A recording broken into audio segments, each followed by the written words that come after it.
వారి దేవాలయం నందు ఈరోజు మహాశివరాత్రి రేపు మహాశివరాత్రి పర్వదినం పురస్కరించుకుని ఈ రోజు నుంచి కార్యక్రమాలు అత్యంత వైభవంగా ప్రారంభించబడ్డాయి. ఈ రోజు ఉదయం నుంచి అర్చక స్వాముల వారి చేత పుణ్యవచనము, రక్షాబంధనము, కలశ స్థాపన, ఇతరత్ర కార్యక్రమాలై ఇప్పటికి హోమం అయిపోయినది.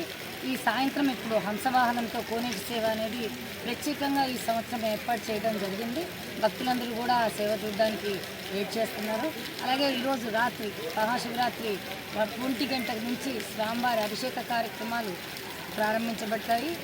తదుపరి ఉదయం 10 గంటల నుంచి అన్నదాన కార్యక్రమం భక్తుల కొరకు ఉంటుంది. సాయంత్రం 7 గంటలకి ఎదుర్కోలు కార్యక్రమం నిర్వహించబడుతుంది. ఆ తదుపరి స్వామివారి కళ్యాణ మహోత్సవము, లింగోద్భవ అభిషేకములు భక్తుల కొరకు స్వామివారి చేస్తారు. ఈ కార్యక్రమాలన్నీ కూడా భక్తులందరూ పాల్గొని స్వామివారి కృపకు పాత్రలు కావాల్సిందిగా కోరుతున్నాము. అలాగే ఈ జాతరకు సుమారు 1,00,000 మంది భక్తులు వస్తారనే అంచనాతోటి అన్ని ఏర్పాట్లు కూడా వివిధ శాఖల కోఆర్డినేషన్ తోటి ఏర్పాట్లు పూర్తి చేయడం జరిగింది. ఇక్కడ వారు అక్కడ వారి యొక్క పూర్తి సహకారాన్ని అందించడంతో మ్యాక్సిమం ఏర్పాట్లన్నీ పూర్తి చేసుకుని భక్తుల రాక కోసం, స్వామివారి కార్యక్రమ ప్రారంభం కోసం ఎదురు చూస్తున్నాము. ఈ కార్యక్రమాన్ని, ఈ అవకాశాన్ని భక్తులందరూ కూడా వినియోగించుకోవాల్సిందిగా కోరుతున్నాము.